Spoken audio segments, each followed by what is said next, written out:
What is going on, guys? Welcome back to the channel. Thank you guys for tuning in. I don't know when this is coming out, but I hope you're having a great day when it does. What I plan on doing today, or in this video, is I really plan on getting this situated. Notching these, so I got a nice notch into this bar. Same with there, and then it sits parallel. It doesn't have this cocky angle, and we can move forward with it.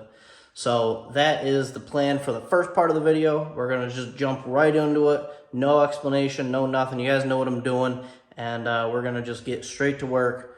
More work, less talk. That is gonna be the principle of this video. So let's get to it. I'm gonna hop in on notching these, and I'll report back when we're ready, or when I'm ready, when they're done. When I have a better idea of what we're doing for the rest of the video, I will be back. But that is what I got going on. We are making these, and we're making them fit, we're making them look good. All right, finally happened after way more attempts than I want to admit. Finally got the front two bars done.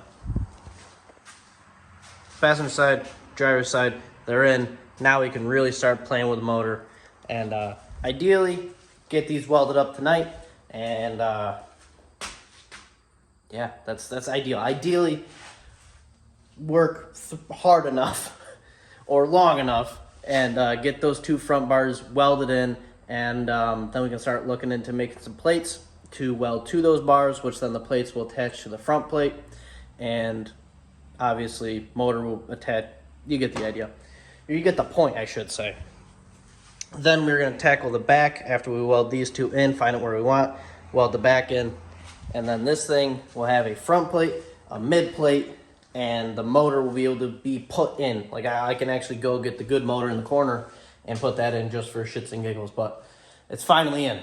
Well, the two front bars are finally in. After, like I said, more attempts than I'd like to admit. Whatever, takes time, they're in. Now we're gonna jump into something else, start getting this thing squared away, and get to the point where we can then weld those two front bars in.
What is going on, guys? So a lot has happened since the last time I picked up this camera. A lot being, we played with the crankshaft centerline. We played with the measurement from the mid plate to the center of the rear axle. This is, my measurement is ish. There's a lot of ish. I'm not sure 100%. This looks like it's a little back a little ways. I know it's tall. This is just thrown in here for reference point. This would actually be up there a little bit. But with that being said, like you saw, I'm cutting out some of the tranny stuff and the tranny tunnel, and this is for a good reason. I'll get into this in a second. So right now, this is what I got going on. If you remember me talking earlier, I said my ideal crankshaft center height for this thing was between 15 and 16 inches.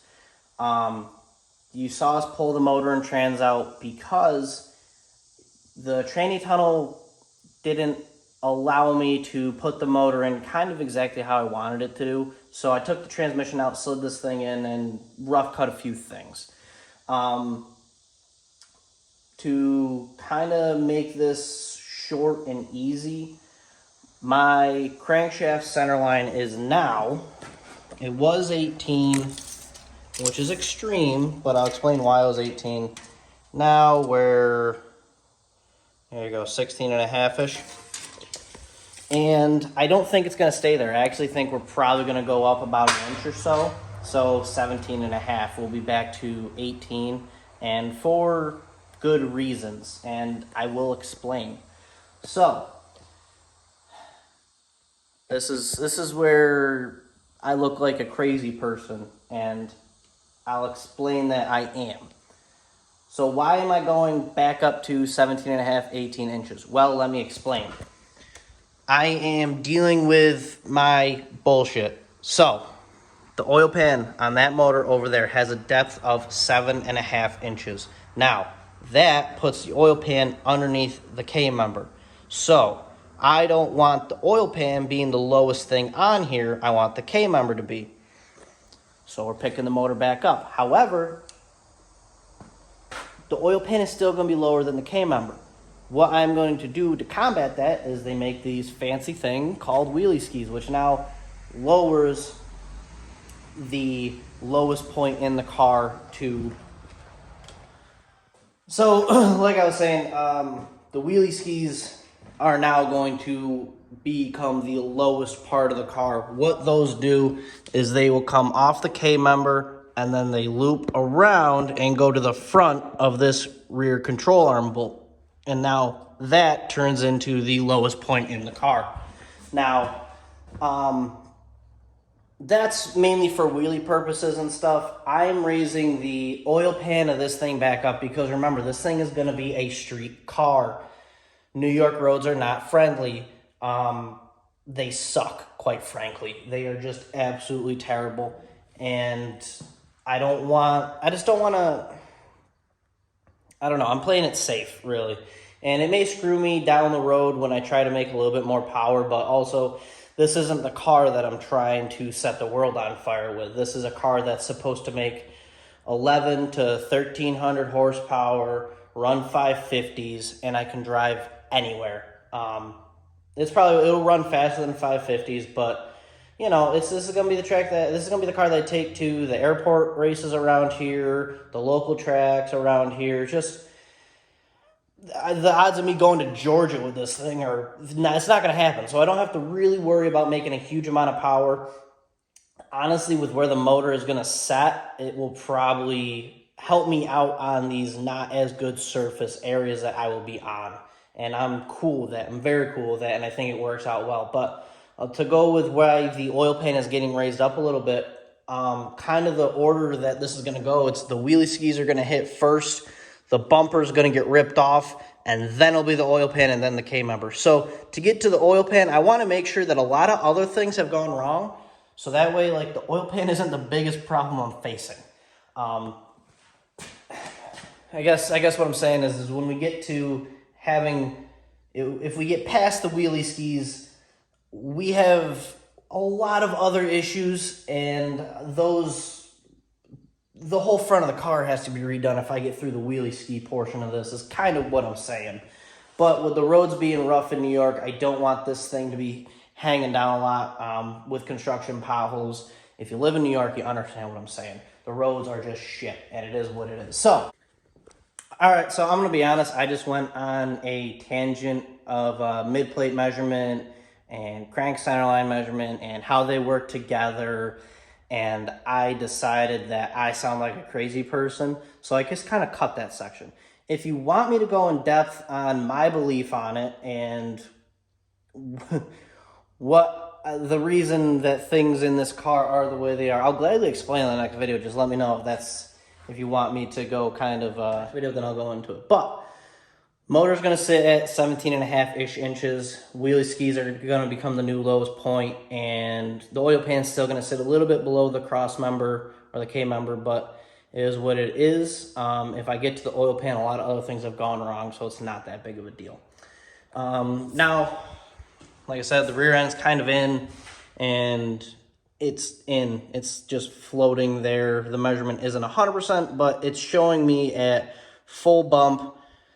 To me, that's full bump. It's never really going to reach that way, but I want to look at it in case this car does reach full bump for some reason. I want to make sure that there's no drive shaft problems or anything like that. So you can see that we are going to have drive shaft problems unless I get rid of a lot of this tunnel. Now, there's two reasons that I want to get rid of this tunnel. One's the main reason. The main reason is a safety thing. These cars were not built to go as fast as we are going to go with this thing. No car was. So parts break, things happen, and in drag racing, you'll notice that they're really reactive to accidents. They're not really proactive. So I'm trying to be proactive and involve a lot of safety into this car because it's not just me driving it. My fiance is going to be driving it. She's going to be racing it, and obviously I care more about her than I do myself. So I got to make sure this thing is as safe as possible. So what I am going to do is I'm actually going to add the same thing that I'm adding to Dad's car. If you guys are old here, then you'll remember that we're talking about a drive shaft enclosure from like Tim McCamus or S&W race cars. You know, the really nice ones, and that is gonna take place of this tunnel. So this tunnel has to come out anyways, as I'm gonna be adding drive shaft loops and a drive shaft enclosure. And we're going to keep this thing as safe as possible in case the drive shaft breaks or something else weird happens. That is the main reason that a lot of this tunnel is getting cut out. Secondly, the car is going to sit pretty low. Obviously, pinion angle is a very important part of a good working car, and I just can't get the pinion angle right with the drive shaft tunnel or the transmission tunnel where it is. So I've been cutting and notching. I've been cutting mainly for the reason that this now allows us to put the motor exactly where we want. And now this way, next week, when you guys are watching this video, we will be working on getting the motor in and mid plate, front plate in done. So hopefully by the time this video airs, the front plate and mid plate will actually be done in the car, and maybe we'll actually have the good motor in just to have it in here. And then once the front plate, mid plate are done, I am going to be ordering that transmission. I'm going to be ordering that drive shaft enclosure, and we will come back. We'll work on the drive shaft enclosure, work on getting all this stuff done. But the past 2 weeks have kind of been a struggle. Mainly, not a lot of content has been produced, mainly because I've just been beating my head against the wall trying to get this thing right.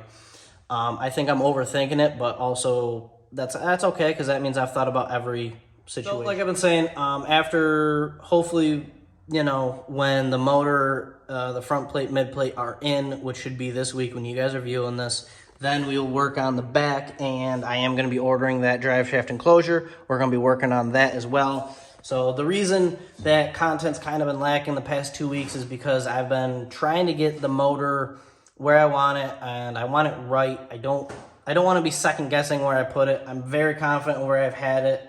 Where I have it right now, I'm happy with it, and we are going to start building off of that.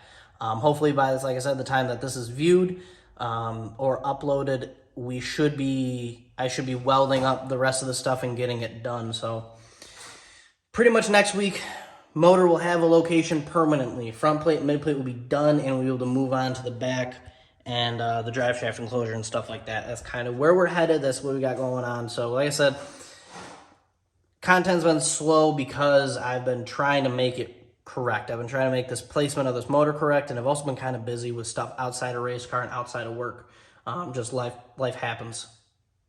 And I'm sure you guys understand that. So we will be back to quite a lot going on like you just saw. I'm assuming this is going to get posted on Wednesday. So you guys just saw we were at the racetrack on Monday.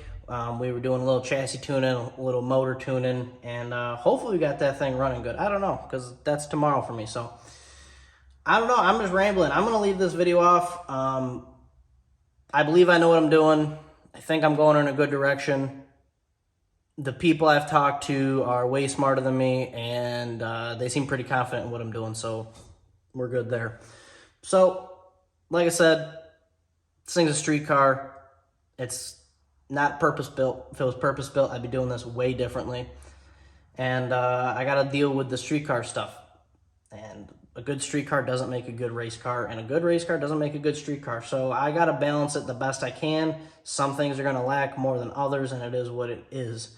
But I'm going to end this video off. Thank you guys for watching. I'll see you guys Friday. Remember, like, share, comment, subscribe. Anything helps. I appreciate you guys watching. I'll see you guys Friday. Enjoy the rest of your week.